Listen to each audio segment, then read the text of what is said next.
little girl grows up dreaming about her happy ever after, but most of us don't have fairy tale scriptwriters making sure we get it. That's where the Happy Ever After show comes in. If you have been waiting for a fairy godmother to wave her magic wand and release your frustrations, create the prosperity you want, and live a life you love, then listen closely. It's time to learn how to make your own wishes come true with your host, Cassie Parks. Hello and welcome back to the Happy Ever After show. I'm so excited that you are joining me today. I'm excited about our topic. I know that if you're listening, it's because you want to double your business without doubling your hours so that you can actually enjoy the life that you have built. And today we're going to talk about really the first two steps in the process of doubling your business, which are setting your income intention and your future budget. Two of my favorite parts of the process. I kind of went over an overview last episode of all the process, but I really want to break it down and give you more information on every single aspect, every single step as we go through this season. So I hope that you are enjoying this season of the Happy Ever After show, which is called Double Your Business.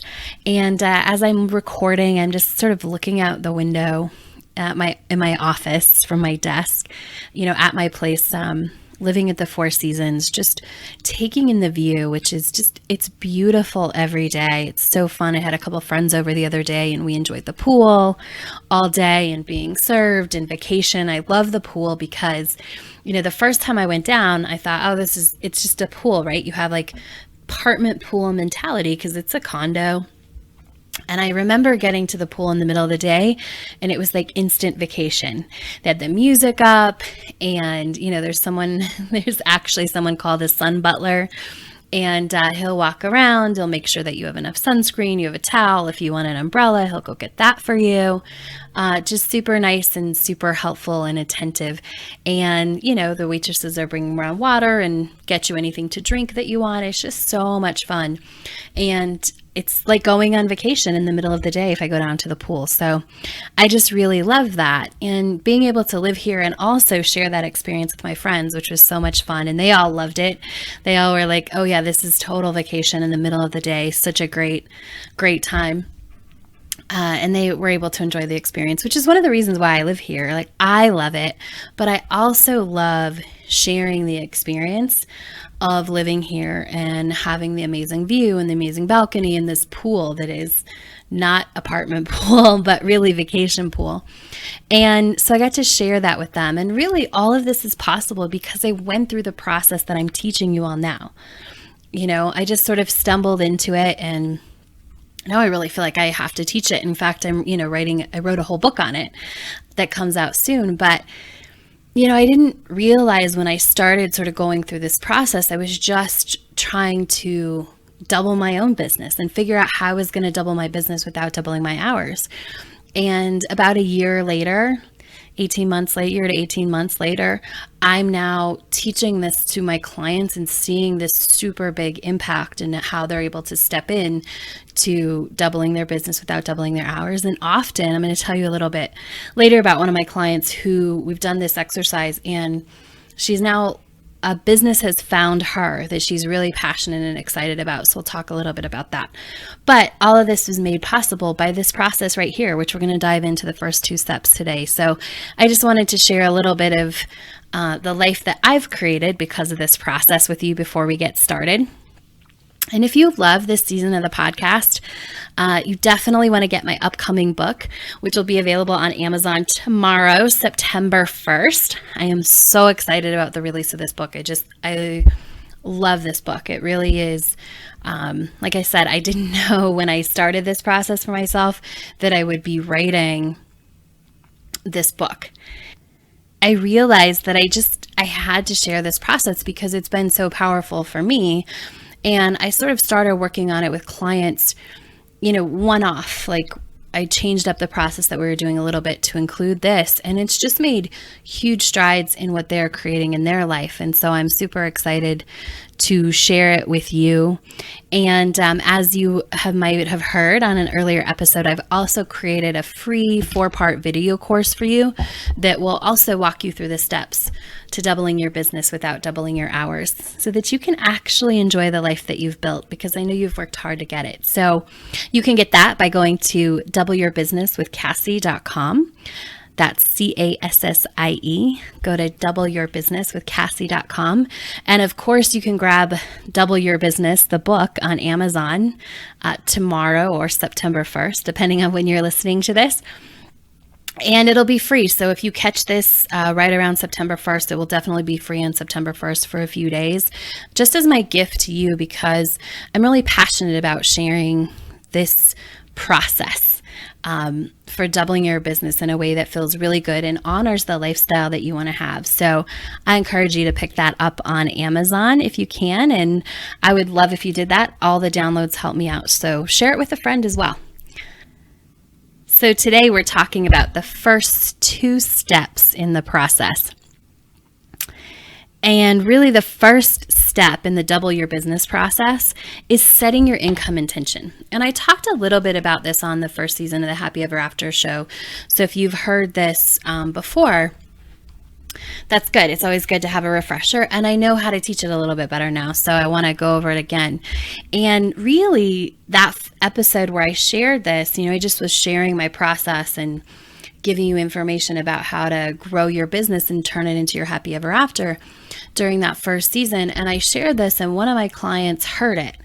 And so she actually did the process, sort of, right? I'm going to talk about how some places where there's some pitfalls you can get caught in this process. And she sort of fell into that. Luckily, she was working with me, so we could correct that really fast. But when I worked it with her, I saw the insight that we got. And really that was sort of the first step in me seeing, like, this is a really powerful process to be taking people through and to be walking people through. And so it was that first sort of episode that spurred that. And I got to work with, one of my clients on it because she had heard the episode, listened to the episode. And I hadn't actually gone through that with my clients yet. It hadn't occurred to me to do this with my clients. And so that was really powerful and really helpful and has really opened the door to where we are now with this whole double your business process in the book and everything. So setting your income intention. Now, this is really something that you want to do. Like, you don't have to set aside a ton of time for this first step, but what's important is the environment and what's happening around you when you do it. So you want to find yourself a quiet place alone, and you just want to close your eyes, take a deep breath, and just let your income intention come to you. And this might sound weird because it's sort of counterintuitive. It's not the traditional way that we set goals or we set intentions.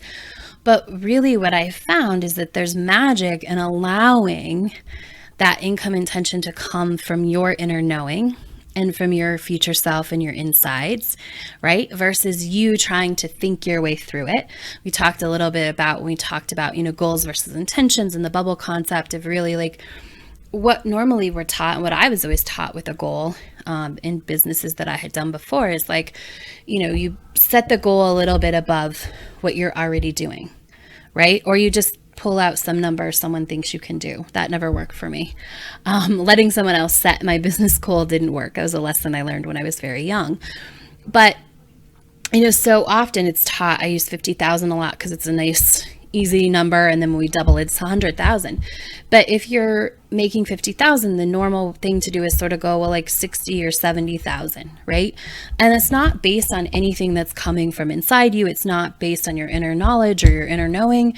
It's simply based on, well, if you could do 50, you should probably easily be able to go to 60 or 70, right? And which is not necessarily either proven either, but that's sort of the way it works. And so this might feel a little bit counterintuitive, but you really want to get quiet and you want to set that income intention. And we've talked about, intention versus goal and how an intention might take you longer than a year to grow into. And that's absolutely okay. because you're still going to be faster because we're doing the quick, slow way rather than the slow, quick way. It's still going to happen faster than you setting, an intention to make 60 or 70,000 if you're already making 50. And sort of climbing that in a slow way, like every year just adding $10,000 or $20,000, right? In 5 years, you're really, you're looking at $100,000 to $150,000. But this actually gives you the opportunity to open up more to the income that you want really in 5 years. And that gives you enough space to grow so that you don't feel overwhelmed by like, oh my God, I have to meet this goal this year. Oh my goodness. And it gives you that space to just grow as a person into that person. And so we've talked about how increasing the size of your bubble really opens up that space that you have to grow into. And it opens up that space for you to grow into. So a big intention is very powerful.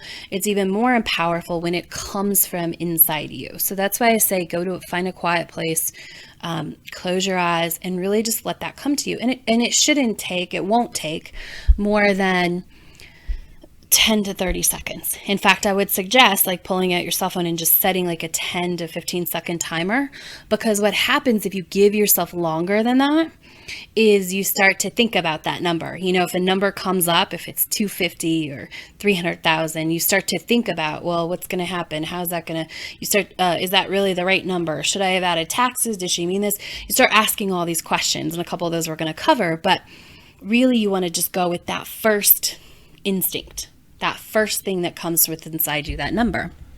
And most people, when they do this alone, they're surprised by the number that they get, and often they want to change it, right? Because when it comes up, if it's bigger than you expected, it can be a little bit scary.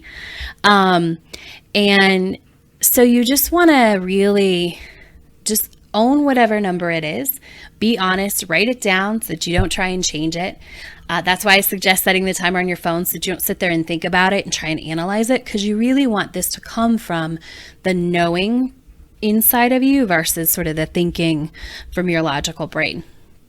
The other thing people will do is they'll logically try to think their way through the answer if you give yourself too much time. Like my client, Alicia, who said, when we did this together, she said, well, I'd be happy with just $5,000 a month. With just is never the number. Like if you use the word just, that's never a number that's going to make you, it doesn't open the door to grow. It doesn't inspire you to grow. It doesn't really require you to grow. And the thing is that the more you grow, the more income you're going to bring in quicker and easier. And so you want to give yourself that space inside that bubble to grow. One of the ways I suggest doing this is that, maybe you want to get a friend involved so that you have to like answer right away. And they hold the phone and the timer and they're like 10 seconds. What's the number, right? Write it down for you so that you're not tempted to change it. And again, you want to write down that actual number, even if it's bigger than you know what to do with. That's good. If you don't know how it's going to happen, that's also good. What I find is that most people, the sort of the block to setting that bigger number is that they don't actually know what they're going to do with all that money. So a lot of us walk around and we have some grand plans in our head. At one point or another, everyone's almost thought about what they would do if they won the lottery, right? Whether it's $1 million or the $120 million, like they start to think about that, right? And so they have those plans running around in the back of their head. But if you actually had $300,000, $400,000, $500,000 coming in a year, or $100,000, right? If $100,000 is doubling your business, you don't actually know what you would do with that money, right? And your brain, because you haven't made that amount of money before, doesn't know what you would do with it either. It hasn't managed that amount of money. Good or bad, your brain knows how to budget right now. It knows what you have in front of it. And so what I find is one of the biggest blocks is not that people, especially if you're listening to this podcast, it's not that you don't think you can make money or you're wondered how you're going to do it, but where your brain gets tripped up is actually, what are you going to do with that money? Because you're like my client, Alicia, who's like, oh, I'd be happy with just $5,000 a month, $60,000 a year, $5,000 a month. I'd be happy with just that, right? Because you can't conceive, or you haven't looked at what does it look like to invest? If you've listened to me for a while, you know I don't use the word spend, but you don't know what it looks like to invest that across your life and where you're living and what you're doing and how you're traveling and all those areas. When I did this, I got $500,000. That's the number that came. It's the number that I honored. Just like I tell you guys, I just wrote it down. You know, I got quiet one day and I said, all right, what's this next year? What do I want to grow into as a business owner? Who do I want to be, 5 years from now? What do I want my business to look like? Because I was at the place where I wanted to double my business, but I felt like I'd have to double my hours. So I felt kind of stuck like that. And I knew that I had to grow and change. And so I just got really quiet and I was like, what's the number? Who do I want to be? What's the income that I want to have? And it was $500,000. And I had no idea how I was going to make that happen. I also knew that I didn't have to figure it out.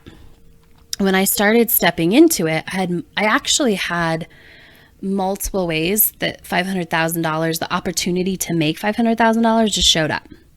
I actually turned down 2 opportunities that probably would have made $500,000 or more. I turned them down within about the first 3 months of stepping into this intention. So when I set the intention and I started to become somebody who's making $500,000 a year, opportunities to make $500,000 showed up in my life. And they were in real estate. Literally like one just sort of fell into my lap. And I remember sitting outside of the house after looking at it, and it was totally a doable project. Like I could have found the funding. I had a lot of stuff like pre-lined up when I knew that this opportunity was coming, and it literally just fell into our lap. Like someone mentioned at a closing I was at, someone was like, oh, my friend has this place on in this area. Can't remember which street it is at this moment, but in this area, and it's got 6 apartments in it, and she wants to sell it, and she didn't put it on the market. And she didn't really want to put it on the market. She'd rather it sort of sold to someone without going on the market. And so I looked at this place. It was like for a couple months, they looked at it and analyzed it and waited on her to get some information and stuff like that. And really, it would have made at least $500,000 had I, bought it, more or less flipped it. I could have made $500,000.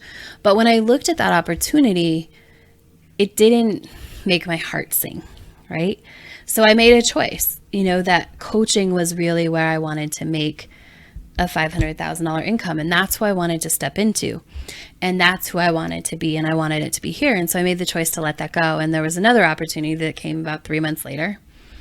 And I made the opportunity there too, to say, this is where my heart is. And I want to do that. And so, when you step into this stuff and you get, I'm going to walk you through the future budget next, but when you get really in touch with what that looks like, opportunities are going to show up. So one of the most important things that I tell my clients and I give them permission to do, and I don't think is said a lot, is that you can absolutely turn down anything that doesn't make your heart sing. Even if you set an intention for $500,000 and an opportunity to make $500,000 shows up, but it doesn't make your heart sing, you don't have to do it. Or you can choose to do it even though it doesn't make your heart sing, but it's your choice.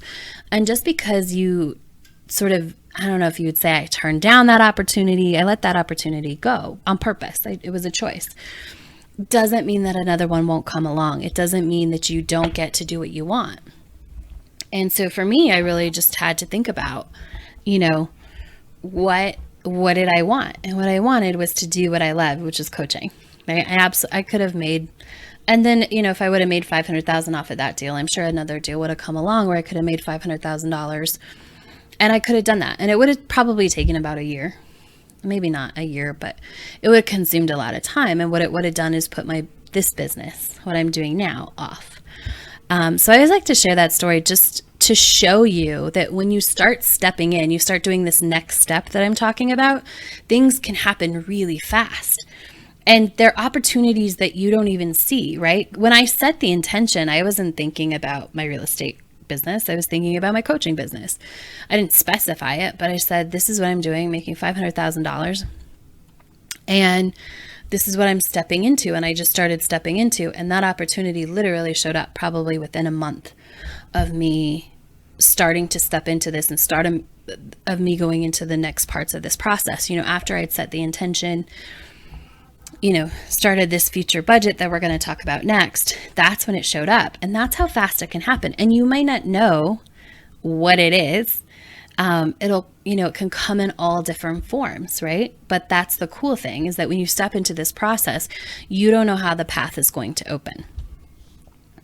So, just wanted to share that with you. So the next step, once you get that number, once you've set aside that, it really only takes about a minute to get that number, that intention from inside, then you're going to future budget. And I love this exercise. One of the reasons is your brain needs to understand your intention so that it doesn't go crazy trying to figure out how to make it happen or talk you out of it because it doesn't know what you're going to do with the income. So I sort of talked about letting go of how it's going to happen, but, your brain needs to know, what are we going to do with that money?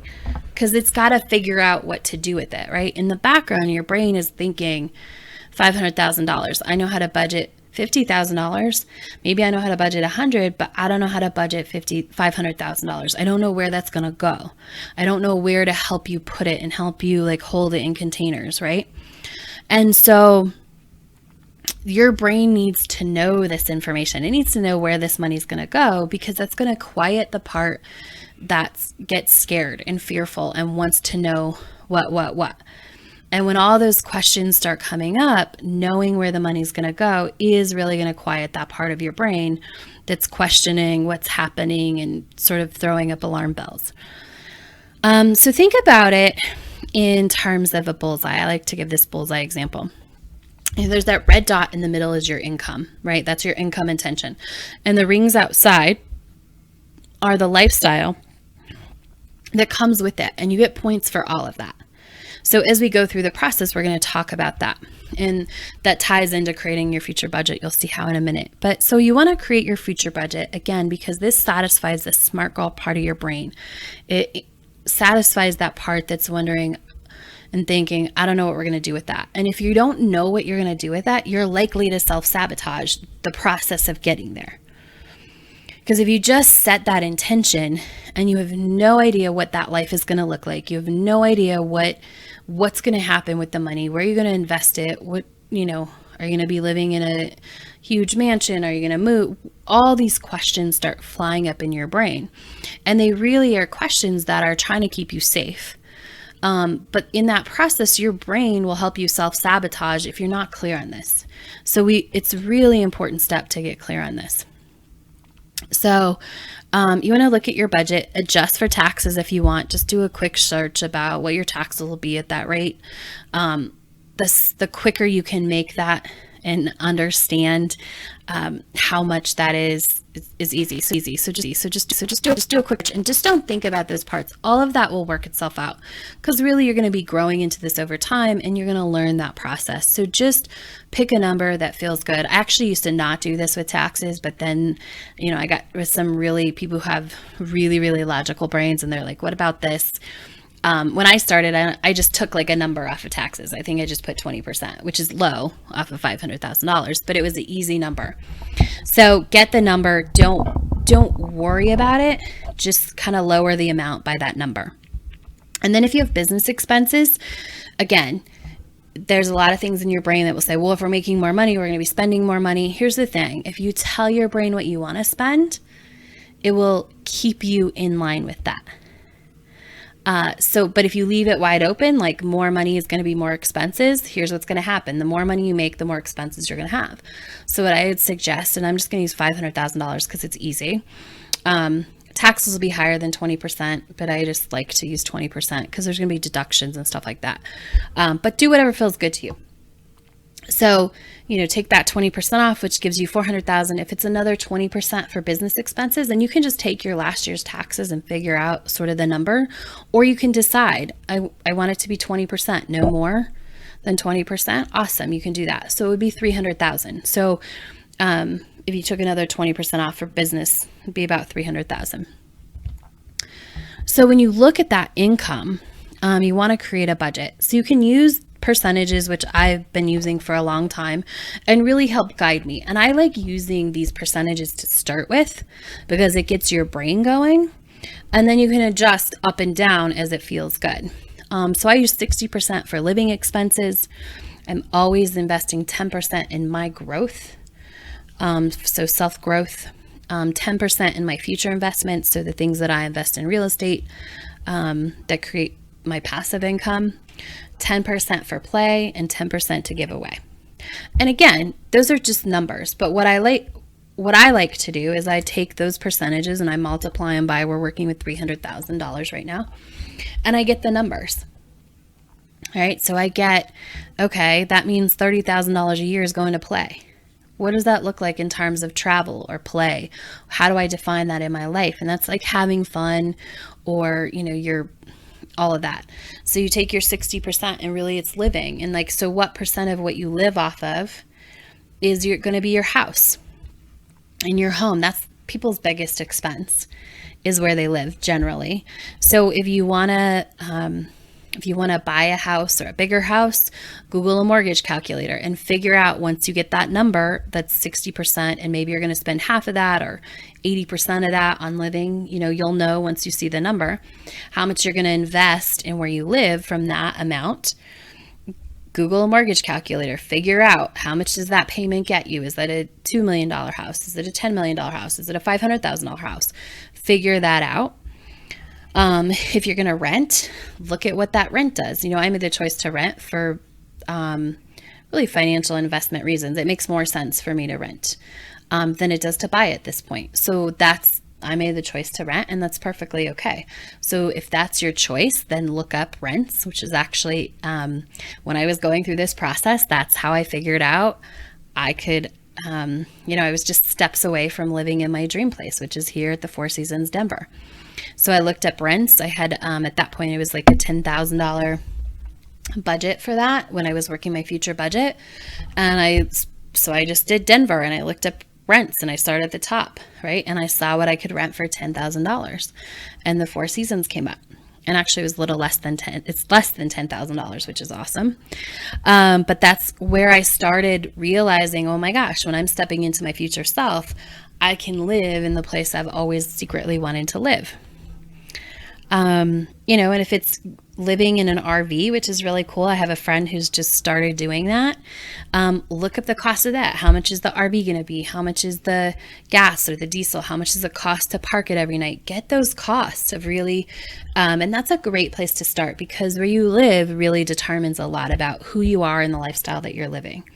So do that with your budget, and then go through your whole budget and really figure out, okay, if you're investing 10% in the future, where are you investing that? And if you don't know yet, that's okay. But now you're on the lookout. Your brain is like looking, and you want to know, well, if I have $30,000 a year to invest, what do I want to invest it in, right? Think about giving away. If you're giving away $30,000 a year, if your travel budget is, $20,000 a year, and you're using 10 for, I don't know, stuff to play around town, like, where are you traveling? Are you traveling once a month for like a short trip? Are you going for like a month in the summer to Tuscany, which would be absolutely amazing? So really figure out who you are in this place. Savings a lot of times gets people hung up in this. Money really likes to be allocated. Money is energy. That's all it is. It's an exchange of energy in a form of, paper or credit card, but it really isn't just an exchange. And it likes to know where to go. Like, it likes to know what container it's going in, and your brain likes to know what container your money's going in. So a lot of times savings can trip people up. Working with a client, and I said, well, how much do you want to save a month? She was like, oh, $10,000. I'm like, great. In a year, you have $120,000.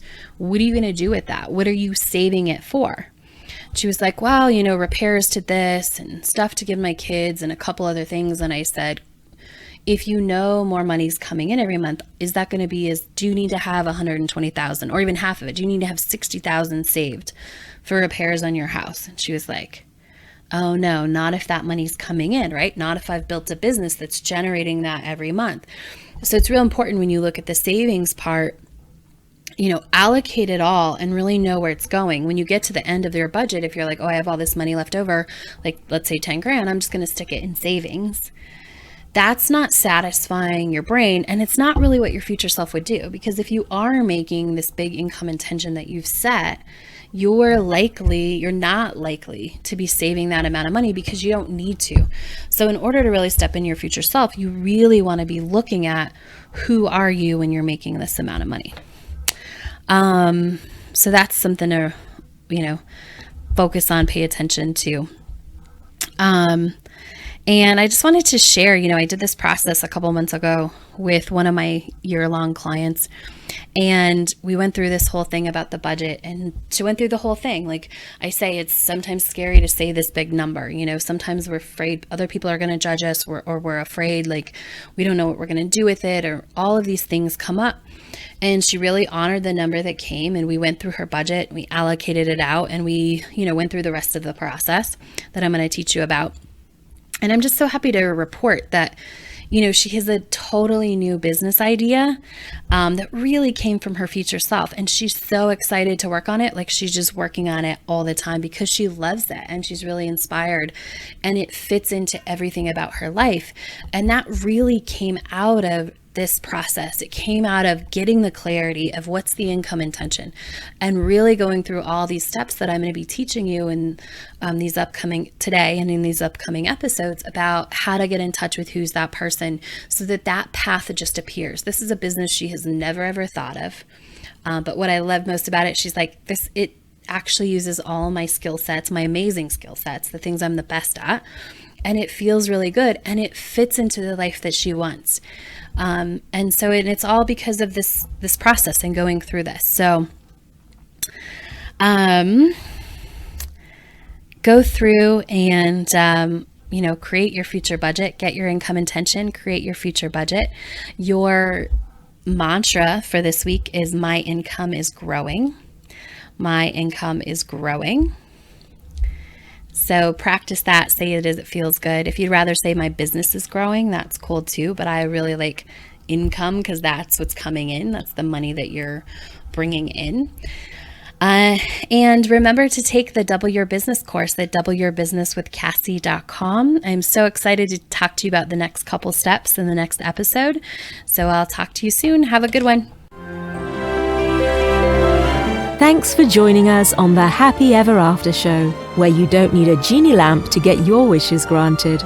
Now that you're inspired and ready to take action, get yourself on the path to your happy ever after by scheduling a complimentary strategy session at createmyhappyeverafter.com.